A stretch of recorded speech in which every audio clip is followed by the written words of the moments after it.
Hi there, future scientists and math wizards. Welcome to Smile Road. I'm Sir M, and I created this channel just for you. Senior high school students looking to make science and math easier, clearer, and yes, even more fun. On Smile Road, we explore exciting lessons in general science, solve real life problems in general mathematics, and learn how these subjects connect to the world around us, from floating boats to your monthly budget. Each meeting, I'll guide you through lessons using simple explanations, real life examples, and even a few challenges to keep you warm, sharp.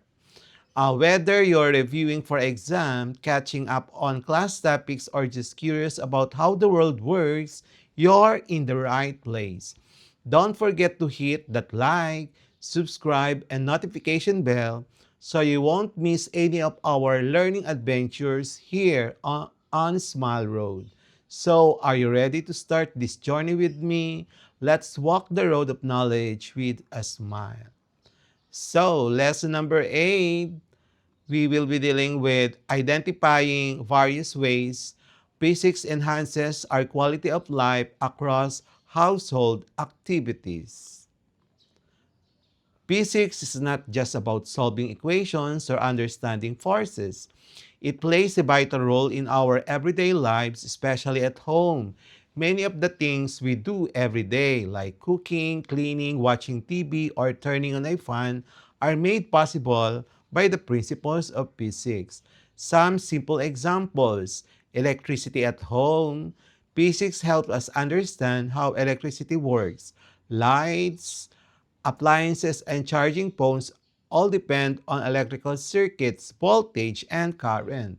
Number 2, cooking with heat. When we cook food, we use heat energy, whether from a gas stove or a microwave. Physics explains how heat is transferred through conduction, convection, and radiation. Number 3, keeping cool or warm. Fans, air conditioners, and heaters use concepts like temperature, heat flow, and energy conversion to keep us comfortable. Number 4, cleaning appliances. Washing machines, vacuum cleaners, and dishwashers all operate using motors and forces explained by physics. Number 5, communication and entertainment. Phones, radios, TVs, and Wi-Fi use waves like sound waves and electromagnetic waves, which are key topics in physics. Number 6, transportation. Bicycles, motorcycles, and even elevators work based on laws of motion and energy. Number 7, safety devices. We have smoke alarms, circuit breakers, and fire extinguishers. These are designed using physics to keep us safe. Number 8, water use. Faucets, showers, and water heaters use pressure, flow rate, and energy transfer to function efficiently. In short, physics helps make our homes more efficient, comfortable, and safe. It helps us to use energy wisely, improve our gadgets, and understand how things work. More ways physics plays a role in household activities. Physics doesn't only make home life easier, it also helps us save energy, protect the environment, and solve practical problems in smarter ways. Number 9, energy efficiency. Modern appliances are designed using physics to use less electricity but still work effectively. For example, LED lights use less energy than traditional bulbs because of how they convert electrical energy into light. Number 10, smart devices. Physics makes smart home technology possible. Sensors in smart thermostats, automatic lights, or security systems rely on physical principles like motion detection, light intensity, and electric current. Number 11, solar panels and renewable energy. If your home uses solar panels, that's physics at work. These panels convert sunlight, which is solar radiation, into electricity using the photoelectric effect, a concept studied in physics.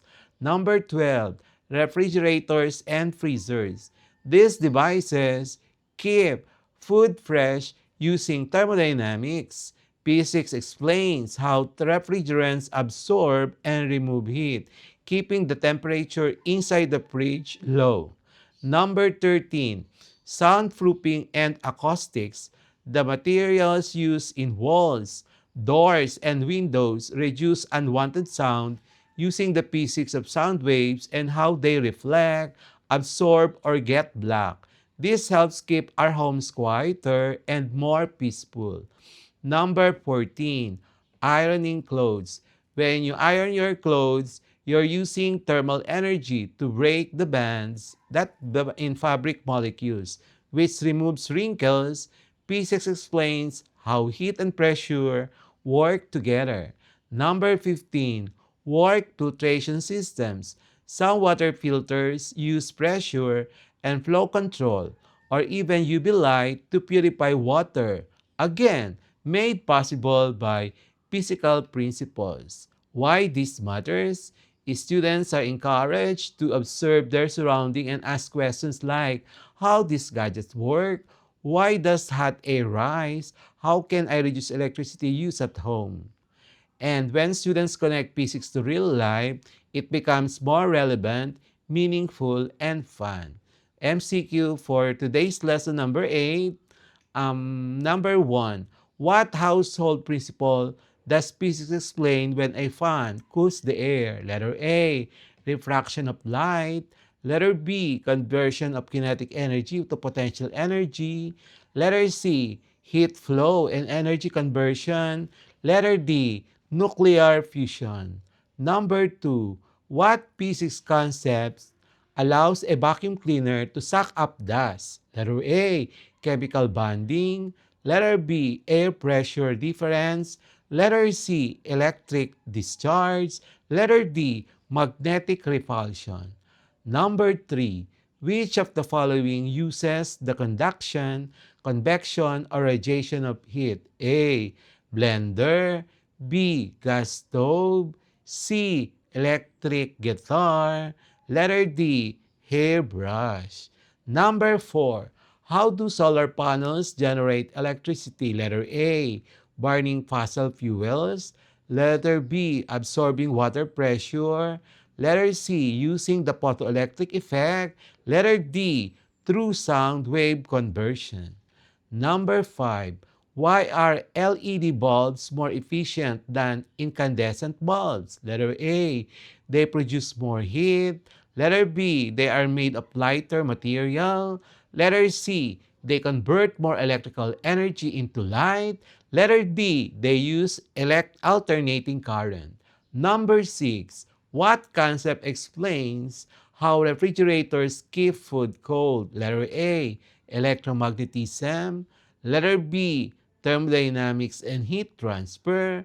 Letter C, Newton's third law. Letter D, frequency modulation. Number 7, which household items work mainly because of electromagnetic waves? Letter A, gas wave range. Letter B, Wi-Fi router. Letter C, mop. Letter D, trash bin. Number 8, which of the following is an example of using sound wave behavior at home? Letter A, microwave cooking. Letter B, vacuum pressure regulation. Letter C, soundproof walls. Letter D, electric circuits in appliances. Number 9, what physical principle is used by smart motion sensing lights? Letter A, magnetic induction. Letter B, inertia. Letter C, detection of movement and infrared radiation. Letter D, airflow measurement. Number 10, why does ironing remove wrinkles from clothes? Letter A, by using steam to dissolve the fibers. Letter B, by vibrating the molecules. Letter C, by applying heat by heating and applying pressure to change molecular bonds. Letter D, by stretching the clothes physically. Number 11. Which household system uses UV light and pressure to clean water? Letter A, shower head. Letter B, electric kettle. Letter C, water filtration system. Letter D, sprinkler. Number 12. What physics principles helps reduce noise through walls insulation? Letter A, heat conduction. Letter B, absorption and reflection of sound waves. Letter C, flow of current. Letter D, friction. Number 13, circuit breakers in a home function based on what physics idea? Letter A, sound resonance. Letter B, overheating through conduction. Letter C, magnetic field distortion. Letter D, limiting electric current flow for safety. Number 14, what law of motion applies when an elevator starts or stops? A, Newton's first law. Letter B, law of conservation of mass.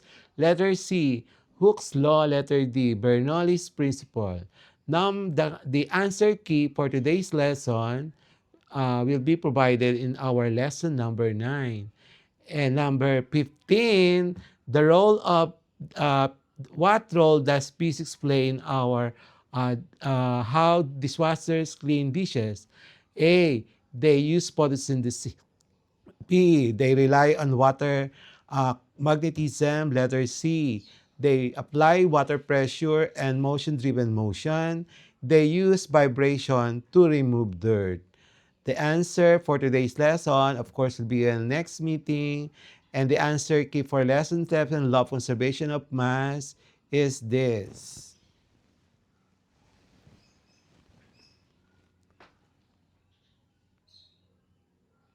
Okay, so did you get 100% in lesson 7 MCQ? And that's it for today's lesson here on Smile Road.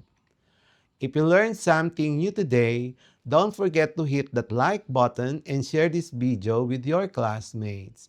And make sure to subscribe and type the notification bell so you'll be the first to know when a new lesson drops.